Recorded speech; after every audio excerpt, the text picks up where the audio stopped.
Moi bones a todos e a todos, encontramos na Avilés nesta manifestación por favorable que Alcoa non se empiece, y precisamente tenemos con nos a Daniel Cuas, que es presidente del comité de empresa. Daniel, muchísimas gracias por estar en la Alderiques Asturias Televisión. Gracias, no, gracias a vosotros por poder estar aquí, muchísimas gracias. Lo que sí me prestaba, y hay que explicarles a los televidentes de Alderiques de Asturias Televisión qué es este conflicto de Alcoa, qué es lo que pasa y por qué se quiere pesiar la empresa. Bueno, pues esto es muy fácil, ¿no? El señor ministro de Industria, el señor Soria, hizo un sistema para optar a las empresas de interrumpibilidad eléctrica que es una absoluta chapuza, ¿vale? Vamos así, claro.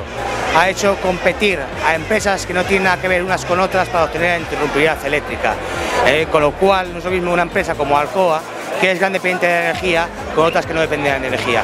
Aparte de eso, cuando se fue a la subasta, solamente sacó 9 lotes para 12 empresas, lo cual ha hecho que, claro, los grandes dependientes, como es Alcoa, no pudiesen optar esos lotes, con lo cual aboca 1 de enero a cada planta no se llueve por los costes energéticos y evoca despido de todos los trabajadores de la plantilla. Estamos hablando prácticamente entre lo que lleva la propia empresa y empresas auxiliares de casi 700 trabajadores, ¿no? Exactamente, sí. Entre la empresa principal y la empresa auxiliar son 700 trabajadores, pero luego hay que tener en cuenta además todo lo que es el empleo inducido, ¿no? Y tener en cuenta que hay muchos talleres, muchas otras fábricas y empresas aquí en Asturias que trabajan sobre todo para Alcoa, ¿no? Si Alcoa desapareciese, pues estaríamos hablando que entre unos y otros, pues a lo mejor de 1.500 personas solamente en Asturias debido al cierre de Alcoa. Precisamente la empresa dice o argumenta que hay un problema de lo costoso que es la electricidad en Asturias, ¿no? Exactamente, es verdad, no solamente en Asturias, sino en España. En España nunca, desde hace años, desde que se desapareció la famosa G4, no se ha apostado nunca por un plan energético en el país, con lo cual la industria de este país tiene unos costes energéticos muy elevados respecto, por ejemplo, a otros países europeos. Estamos hablando igual de diferencias entre 20 y 30 megavatios hora, algo que hace que, bueno, pues que la industria de este país sea poco competitiva y, bueno, pues que pase lo que está pasando ahora mismo, ¿no? Que se ha abocado, pues, o quiere abocar el ministro al cierre de una factoría aquí en Asturias, a otra en Coruña, y probablemente si esto no se soluciona, aparte de que estas dos fábricas van a cerrar el 1 de enero, no es nada descartable que a la vuelta de esquina todas las multinacionales que hay aquí en esta región desaparezcan. ¿El futuro cuál es? ¿Cuál es el percorrido que tiene esta, o que decís en lo que era el propio acto, que vais atiados a la calle si las cosas siguen para adelante, esa posibilidad de que se pese la empresa? Exactamente, nosotros no vamos a consentir que ningún ministerio ejerza de empresa liquidadora bajo ningún concepto. Nosotros vamos a defender nuestros puestos de trabajo, exigimos una solución inmediata al problema que el ministro ha puesto encima de la mesa, lo exigimos pero ya, que no se demore más, y aparte de eso, una vez que lo solucione, exigimos que se pongan todos los partidos políticos a trabajar para hacer un marco energético estable para este país. Ya está bien de reírse de la industria de este país. Ya para rematar, Daniel, no te les más fonderes gracias, lo que sí nos prestaba como caber antruga y es saber qué papel puede jugar el gobierno asturiano. El gobierno asturiano, en este caso, a ver, él lo que puede hacer es intermediar, interceder y presionar lo máximo posible al gobierno central, pero no nos olvidemos que quien manda, por desgracia, es el PP y tiene mayoría absoluta. Igual que legisla y hace decretos ley cuando le sale de las narices jodiendo a los trabajadores sin consultar con los demás, a ver si hace lo mismo con la energía y pone una solución al problema. Pues muchísimas gracias por estar con nosotros, Daniel, gracias y suerte. Gracias, muchas gracias. Encontramos ahora con Nazario Arias, que es el presidente del comité de empresa de la fábrica de A Coruña. Muy buenas noches, gracias. Buenas noches. Bueno, no somos una televisión que falamos en asturiano, pero bueno, podéis entenderlo bien. Lo que me prestaba saber es un poquitín cuál es el conflicto que hay en Coruña. ¿También quieren pesiar la vuestra fábrica? Exactamente el mismo que tiene aquí Avilés. Quieren cerrar la fábrica al no coger los bloques de 90. En principio, si en la segunda subasta no los cogen, dicen que hay inviabilidad en la fábrica, cerrarían las dos en este caso. La problemática es exactamente la misma, la de Coruña que la de Avilés. ¿Cuántos trabajadores estaríamos hablando en Coruña? 395 directos y ponle 120 en planta, indirectos, más luego son talleres, camioneros, el transporte, todo en general. O sea, podemos estar hablando de más de 800 trabajadores en el conjunto de lo que sería todo. Falábanos, Daniel, del comité de empresa de aquí, que el problema es, bueno, ese tarifazo eléctrico que estamos sintiendo en nuestros yares, también aquí en Asturias y bueno, en toda España, y que bueno, que no se pone solución desde el gobierno central, ¿no? A ver, se le quiso poner una solución que al final acabó siendo una chapuza. No puedes meter tener más demanda que oferta, porque al final sabes que vas a dejar fábricas fuera, que fue lo que nos pasó a nosotros. O sea, si quieres repartir la interrumpibilidad tendrás que buscar otro sistema. Este desde luego no da. Y luego después se han dejado meter aquí gente, empresas sin hacer pruebas de interrumpibilidad, bueno, un montón de historias que no, cosas muy irregulares que no damos entendido ni nos damos explicado. O sea, que a nosotros se nos pida, cuando digo nosotros digo Avilés y Coruña, se nos exijan pruebas de interrumpibilidad, o sea, cortar la corriente de las cubas, y aquí entra gente sin hacer prueba ninguna de interrumpibilidad, no saben si son capaces de devolver la corriente a la red. Me parece que es una chapuza del carajo, pero muy seria. Entrugaba yo a Daniel de aquí, ¿cuál es un poco el futuro, no? Sí, porque decía que el 1 de enero deben pesiar todas las fábricas, tanto Coruña como Avilés, el futuro es de movilización, ¿no? De momento sí, mientras no tengamos otra referencia no nos queda otra. Mientras tengamos las fábricas en marcha tendremos que seguir movilizando. Coruña mañana tiene 24 horas de huelga y tiene una manifestación también a las 7 de la tarde. La semana que viene estamos preparando otra que va a atravesar casi toda la Coruña. Seguimos parando la salida de material, o sea, no vamos a parar mientras no tengamos una solución a este conflicto que nos han regalado, tanto Alcoa como el ministro Soria. Hay que darle las gracias a los dos.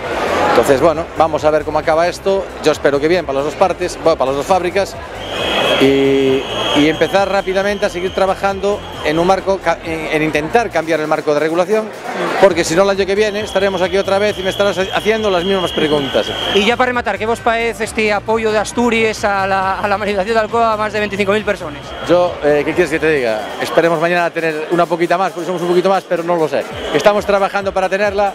Ya, cojonudo, vamos. Digamos, yo no conozco las calles, no, pero desde la salida de esa reta que tenéis no se veía al final, se veía la gente en la plaza que no había salido, y dije, uff, esto es un follón. Yo no sé si son 25.000 o 50.000, no tengo ni idea, pero es mucha gente habéis metido aquí. Sí, aparte porque en Asturias hay otros ejemplos de empresas como Tenneco que no pesiaron precisamente por la lucha de los trabajadores y las trabajadoras, ¿no? Claro, es que no te queda otra, cuando te la ponen tan dura o te mueves, intentas darle la vuelta a esto, o si no, te vas para casa, te echas a dormir y que te cierren, porque es lo que están haciendo, o sea.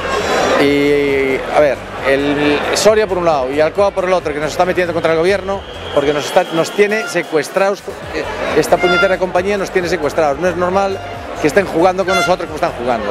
Cualquier trabajador de cualquiera de las dos plantas sabe que sin el bloque de 90 estamos muertos, no hay vida. Pues este señor sigue en la misma. Nos meten un expediente de un procedimiento de despidos colectivos en la mesa. Pues ¿para qué? Para tirarte contra el gobierno de cabeza. Creemos que Alcoa tiene tanta culpa con el gobierno. No sé decirte si un poquito más o un poquito menos, pero los dos tienen bastante. Pero luego hay una parte que no han tenido en consideración. O si la tuvieron, por lo menos no la utilizaron. Y es Alcoa, Coruña y Avilés consumen aproximadamente la mitad de la lúmina de la planta de San Ciprián. Si ya no era rentable antes, pues van a tener más problemas ahora, cosa que no se lo deseo de ninguna manera, porque sería el cierre nuestro, y a San Ciprián, a los compañeros de San Ciprián, no les deseo que me pase mal. Pero esto es lo que está generando esta compañía, y entre la compañía y el gobierno. Mira que allá están trabajando en un gaseoducto para esa planta de alúmina, para hacerla un poco más competitiva, que ya tuvo muchos años de pérdidas, y ahora pues me parece que le va a llover otra, no lo sé. Es que yo creo que lo tiene montado de una manera que va en cadena. Pero bueno, a nosotros nos toca hacer estas cosas y de momento vamos a seguir haciéndolas, que es lo que nos toca. Es el trabajo que tenemos estos días. Pues queremos darte las gracias por atender al Derigues de Asturias Televisión, muchas gracias y bueno, también mucha sorte, como se dice en galego, ¿no? Gracias. Bueno, ya para rematar esta especial que estamos haciendo de esta manifestación Avilés favorable a que no se pese Alcoa, vamos a dar otra visión, que hay una visión que normalmente no se ve, que es la visión de las familias, y para ello contamos con Javier, que está con el Sonenu. Javier, Javier, muchísimas gracias por estar con nosotros aquí en Alderigues de Asturias. Gracias a vosotros por apoyarnos. Yo lo que me prestaba a nosotros en Alderigues de Asturias que nos expreséis un poco lo que significa esto, que pese una empresa para las familias y para todo, ¿no? Bueno, pues, ¿qué te voy a contar? Llevo 23 años allí trabajando y ahora verme con 49 años en la calle, pues bueno, doy gracias a Dios que la FIA y el yerno tienen trabajo, pero yo soy carpintero y La única solución que estás pensando es ponerme a chollar, a trabajar de carpintero y aguantar a ver si llego a la jubilación. Pero el cambio de vida ya es total. Y aparte, Javier, estamos diciendo, bueno, que hay un tarifazo eléctrico que estamos sufriendo todos en nuestros llares, con unas subidas descomunales del precio, y eso lleva a una empresa que dice, oye, a mí no me interesa trabajar aquí. Bueno, hablaremos con los compañeros de Coruña, que dice que no hay una cosa solo de Asturias, pero que es per grave, ¿no? Que no se ve les cares de la gente que se echa a la calle, ¿no? Hombre, dentro de que no soy un entendido, pero soy un trabajador, y yo en el momento, y no solo yo, muchos compañeros, en el momento que separaron las fábricas, que antes era todo un grupo, ya nos imaginamos que estaban haciendo alguna martingada. Y ahora, cuando llega esto, pues empiezas a juntar piezas y te va cuadrando. Se están aprovechando de la tarifa, el gobierno me parece que no tiene mucho interés en apoyarnos, de que salga eso, y bueno, un día estás ilusionado, otro día estás desilusionado porque no lo sabes. Uno dice, es que tú lo pagas 10 euros al año. Sí, ¿y de qué me vale? Ahora llega una multinacional que aquí estuvimos produciendo aluminio a tope y cogieron y estuvieron haciendo en Arabia Saudí que haga la producción de todas estas tres. Claro, primero trabajas, explótante, llévate el dinero para otro lado, allí la mano de obra más barata, la corriente más barata, todo más barato. Y ahora pues diciéndolo mal y pronto te dan la patada en culo y aquí te quedas. Y queden 700 familias en la calle, que eso hielo grave. 700 más todo lo que trabaja claro. Por fuera. Que lo importante, decíate, Javier, que esto es lo guapo, ¿no? Que apoye la gente y salir a la calle a reclamar esas cosas, como pasó, por ejemplo, en Asturias con Tenneco, ¿no? Que consiguieron un pez a la fábrica. Sí, la verdad que estamos súper contentos, nos apoya la gente a tope, y igual ir en la caminata, cuando llegamos a Oviedo, se te caen las lágrimas de emoción y estás peleando porque tienes que pelear. ¿Algún último mensaje para la gente de Alderiques de Asturias para que se dé cuenta de lo que estáis sufriendo? No sé, solamente que siempre cuando mucha gente nos ve por ahí, siente los petardos y todo eso, molesta, pero es que esto tiene que reventar ya, tenemos que reventar porque aquí en Asturias vamos a quedar sin nada. Entonces, pedir perdón a quien molestemos, pero también que nos apoye y cuanto más seamos mejor, si no, aquí no va a quedar nada. Detrás irá Arcelor, de todos. Y hoy me toca a mí, mañana va a tocar ya a otro. Pues Javier, puso y fuerza, y desde aquí, desde Alderiques de Asturias, a seguir para adelante y a luchar. Gracias por estar con nosotros y dar este testimonio. Un abrazo. Muchas gracias a vosotros.